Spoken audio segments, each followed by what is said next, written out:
Hello and welcome to a new video. Today we're gonna take a look at some Ultra League team here, which are going to have triple Kanto Pokemon. And this was purely on accident, as I just built this team together and then realized while I tried to assemble the background graphic, oh, they're all from Kanto. So it's kinda hilarious that we have like randomly 3 Pokemon from Kanto here.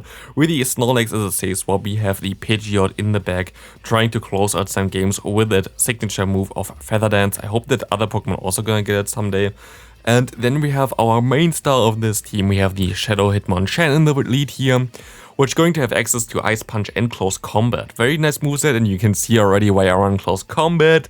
Bye bye Typhlosion, as we see the Swampert coming in, and now my opponent only has 1 Pokemon left, and this is why I think right now Pidgeot might be the coolest Pokemon that you can use as a closer. You can literally just debuff the opponent twice in the attack immediately and they cannot do anything about it, they cannot swap out, and they are stuck in this kind of scenario. You have a fast move that does insane damage, and just the combination of the Feather Dance plus the fast move is just so insanely good. You're also gonna see me here being at a little bit of a lower rating. Why is that the case? I tanked just because I couldn't really play the last couple of days. Like all the videos that you recently saw were all pre-produced, as I had to defend my bachelor thesis, so I didn't really want to play Go Battle League too much there. So I tanked a little bit just for the, in general for the Stardust. I also gave some people with that free legend, which I know now, which is kind of nice. But now I can basically climb back up again in the Ultra League, also later on in the Great League again. For the rest of the season, I'm pretty happy that I'm not currently encountering any queue times with this, and this is all that I really wanted to say. But yeah, that's why I'm currently at 2,300, I cannot even talk anymore. As we still going to have a video tomorrow actually, where I'm still at 3,000 or even close to 3,200 with a team which climbed me 200 points, which has a spicy Pokemon in it. You're gonna love it, as we're going to see the next close combat hit this Swampert. We just swap immediately into our Pidgeot against this Walrein, which is going to be a little bit toughy, because this one is of course not the best matchup for you, and we're going to try to go for the Brave Bird here.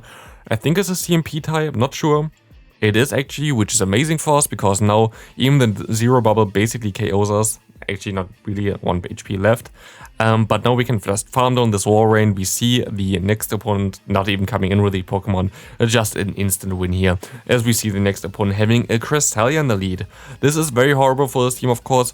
Not even the Pidgeot really has a good matchup. I try to catch the move. I catch the move here, which is very nice, because Snorlax is such a wall for energy that we see a hard wall against us here with the Obstagoon coming in. Doesn't look good whatsoever. We get the Night Slash off against us. Very not looking good here at this point. We can go for one nice superpower trying to get this Pokemon low. We get this Pokemon low, but they're still going to throw here, as is Night Slash going to KO us. And we actually maybe should have farmed down with the Hitmonchan. I go into my Pidgeot instead, because I thought, okay, I can just farm down, but he's white with 1 HP in a dream. And now we see the Talonflame, basically a hard wall for everything in our team, so there's not a lot that we can do here anymore at this point of time. This is going to be a good game, as we can only go for 1 Feather Dance now. Let's see if they're going to shield this. They are going to shield this, and we can swap perfectly onto our Hitmonchan. This is going to be a debuffed Flame Charge, so I'm going to let this move go through. Doesn't do as much damage, but the Cresselia comes back in. We can go for 1 Ice Punch, and we're going to see this does not do any damage whatsoever, and this is like the problem for Hitmonchan. You cannot really hit the Cresselia, as you don't have a super effective move or a very strong move that would still hit for neutral damage. So we're gonna go ahead, try to go for 1 close combat. Does a little bit more than 1 Ice Punch, but not really significant. So we can see that we don't really have a chance anymore. They can go for 1 more Moonblast, and this is going to be a good game. As we see the next game coming up, are we going to see the opponent having a Greedent in the lead. Very good for us. We can just stay in here, of course, as we see a Swampert. Shadow Swampert, you see the counter damage. It's very nice for the Shadow Hitmonchan. You just have the counter damage. It does so much damage in general. As we get the shield from the opponent, we swap into our Snorlax here, which is going to allow us to basically get the worst matchup against the Greedent out of the way, while still soaking some energy from the opponent. But now we get hit by a very big Earthquake there, completely KOing us nearly. I mean, we can still get to 1 more charge move. Do they gonna shield this? They're going to shield this. This is, though, fine for me, because I can just counter this thing down. It depends on what they have in the back. I'm still going to be able to do some very nice damage, as we see a Cresselia swapping in, but they're swapped into it, so I can go for one close combat just to try to weaken it, putting it into a range where I can go for one Brave Bird later on, and I should be in a pretty decent spot here as this Cresselia goes for Future Sight. Shouldn't be able to do as much damage against me anymore. I can go for one Brave Bird. And with this, we're going to put this Cresselia into a counter down range, which is all that I really want, as they even only go for one Grass Knot, which still doesn't KO. We get more damage on them and we can just farm them down. And this game is basically over, I think. We see the Greedent coming back in, we see the Close Combat connecting here. Bye Greedent, and we see the opponent coming back into the Swampert. We just farmed down, and the Hitmonchan just decided to sweep the entire game there. As we see the next opponent having a Giratina in the lead. Giratina with Dragon Breath coming in with the Obstagoon, very horrible for us again. But I really enjoy the combination between a fighter plus the Snorlax. The main reason for this kind of combination is because you have Superpower on the Snorlax, which is going to allow you to dish out some fighting type damage against the opponents, which is very nice. As we can go ahead, go for one Superpower, and we're going to get the shield, very smart shield, because I know that they're gonna get hit by 2 anyway. And this Superpower gonna land, and after 2 stages, a boost I think on the opponent's part with a 1 debuff on our part, it doesn't really do that much damage as they go for more Obstructs and now go into the Giratina. And sadly it has Dragon Breath, because if it didn't have Dragon Breath, this would be a perfect matchup, but they also have Ancient Power, which is interesting because it's something that you usually don't use, but I guess this opponent in this case kind of wanted to. I guess it actually has a lot of play, Ancient Power. I don't think it's actually like the wrong move on Giratina. Main reason for this is like you don't really use Shadow Sneak anyway, but I think it would be a better move on Shadow Claw Giratina than on the current set here. Because also you would be able to even do more damage against something like the Talonflame or other flying types with the move of Ancient Power. As we see a normal Mug coming in, and this game is basically over at this point of time. I can go for one Ice Punch, see that it doesn't do enough damage, like even with the extra counter damage, it doesn't really do it here for me at least. I can counter him down a little bit more. I go for one Close Combat and see what this is going to do, as we see that it gets shielded and this game is over. I might have been able to get to another Ice Punch, but even then, an Ice Punch wouldn't have KO'd from this range yet, so this is going to be a good game here. As we see the next opponent having a Heracross in the lead. Also, is actually the first match that I played with this team. Again, every battle is randomized as you see in my videos. I don't know the order of it. I just put it into the video editing software and they just randomized it. This was definitely the first game. I didn't know how to play against it. And I sniped this thing there with my Pidgeot, which was very nice. As we see a Warring coming in, I'm actually going to go ahead and shield this move up, I think. Yep, as I can debuff this thing with our Feather Dance here. And this Feather Dance is going to be very nice and handy for me. I'm going to be able to now basically go for one Close Combat, Brave Bird I think still, as this should KO the Warring if they're gonna let this move go through, and otherwise I still get my shield back, and this is very nice, and I can just realign my Pokemon, and they go into Heracross, and we both go down, and I see a Mug coming in. I'm going to go ahead, go into my Snorlax here, revealing my final Pokemon, going for one Body Slam, trying to pressure the shields from the opponent. They have still 2 shields left, but they're gonna let this move go through, which is fine for me. They're most likely gonna go for one Acid Spray here now, so I'm gonna let the move go through as well, and it is an Acid Spray. I can go to my Hitmonchan, and I have to hope that this is an Acid Spray and I can just get to another move, and I get to the move with basically 1 HP in a Dream, which allows me to get rid of the shield from the opponent, allowing me also now to basically have a chance of winning this game. Like literally, if I had a worse IV Hitmonchan, I wouldn't have won this game, but like this, they only have 1 shield left. I have 2 Body Slams for them. This is game over. Like there's nothing that they can do anymore. I can just go for 2 Body Slams, and this is going to be enough to easily KO my opponent. As we see the next opponent coming up here is we see Hitmonchan against Cresselia again. I love this matchup. Definitely the matchup you really want to see. Not. We tried to catch the move, didn't work out. I thought that was too early for a Moonblast. Turns out I just cannot counter anymore, and we just completely get wrecked by one Moonblast.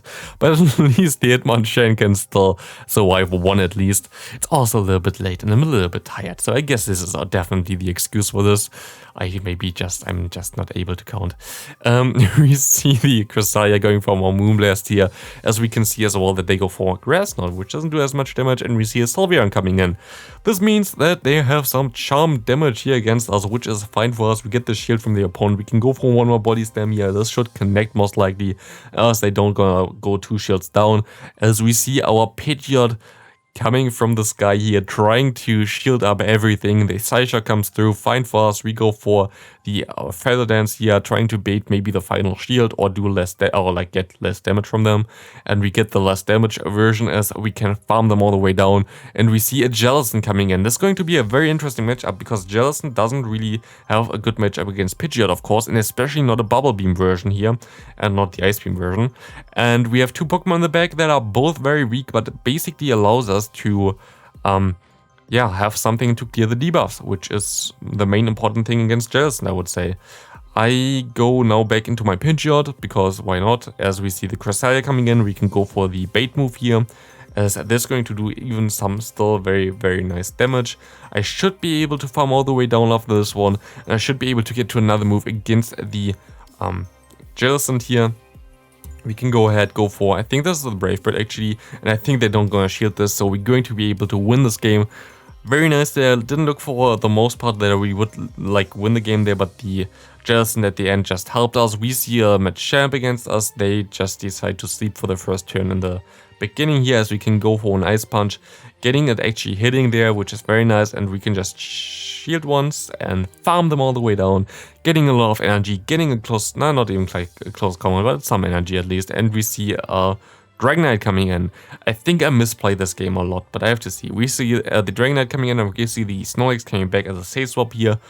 Both of our Pokemon in the back are good save swaps against this like in general against the Dragonite, but in general as well, both of my Pokemon in the back are good save swaps in the current meta. I mean, the Pidgeot maybe gets more walled by something like a Registeel, but at least I haven't really encountered that many Registeels yet. As we see a Snorlax on our opponent's part, which is fine for us, of course. We can take one Body Slam, we can go for some superpowers, and we can swap out, clear the debuff, and we can use our superpower later, as we can go into our fighter, immediately basically clear the debuff from the opponent. As we go down, we can go back into our Snorlax. I actually wanted to go into my Pidgeot, but I just misclicked, and I also just didn't click my superpower, which means my opponent has a shield advantage, 2 Pokemon, and this is basically game over. There's not a lot that I can do here, as they can get to another charge move, which is going to be the Dragon Claw, putting us very low. We can go for one Feather Dance, maybe we can still tank some moves here, but I think they also have some energy, so it's going to be a good game, the game over, as... Actually, never mind. We see them throwing a charge move. Unless it's a Hyper Beam, we win this game. It is not a Hyper Beam, it's a Body Slam, and we can just go ahead, go for the Feather Dance here and win the final game, not the final game, but one of the last games of this video. We see the next opponent having the Giratina in the lead. Giratina, of course, the Ghost typing, we don't want to stay in there with our fighter, as we see an Escavalier coming in, which is horrible as they have access to Counter and Mega Horn. Very hard hitting moves, they go for the Mega Horn as well. And I can go for one superpower, hopefully for another one, but it depends on how much damage this next counter did. And it's sadly just a little bit too much because of the debuff that we needed to get on us thanks to the superpower. But we can at least shield up here with our Hitmonchan against this Escavalier, but they sadly still get to another move, so we have to shield up again. But we still have our Pokemon in the back here, our Pidgeot that might help us against this Ghost type. We have to see, as we can go for one Ice Punch, which is going to be able to do around 35%, I would say, not even just 40. We catch the move perfectly, but we also see a Swampert coming in, and also we didn't get a fast move through onto his charge move, which I think was kind of weird, but now like this, it doesn't allow us to get to another charge move against the Swampert, and we're going to lose this game. There's nothing I can do anymore. Swampert will be able to win this game at this point, so I can just forfeit. As we see the final game, we're gonna have an Escav in the lead. This is very tricky, to be honest, as we are kind of neutral here. They have the better moves, I guess, like Drill One is definitely better than Ice Punch against an Escav. It's resisted, of course, we still have our close combat, so they're going to be a little bit safe against this, but we can catch perfectly this Drill Run onto our Snorlax, and we can go ahead, farm this thing all the way down. They're going to stay in, which is amazing for us. We had half health, we see the Swampert coming in here. We are in Earthquake range, but we are not in Hydro Cannon range, which is very good for us, as we can go for more Body Slam, trying to punish this swap of the Swampert. As we see the health bar going down, we see that we're getting him close to the red health as well, which is very nice, and that we actually take this Earthquake there. I didn't expect them to go for the Earthquake, so I'm pretty happy that they went for that. definitely was a funny one. As we can farm on the swamp, and we're in the scenario again where the opponent is just in the back and they have nothing else to swap out again, and this is a spot you cannot be in with any Pokemon for the Pidgeot just because of Feather Dance. It's just literally too broken, and we will be easily able to win the final game. Now we can go for one Brave Bird here, and boom, we're going to be able to win the game, and this is going to also be it for the video. Thanks for watching, see you in the next one, have a great rest of your day, bye!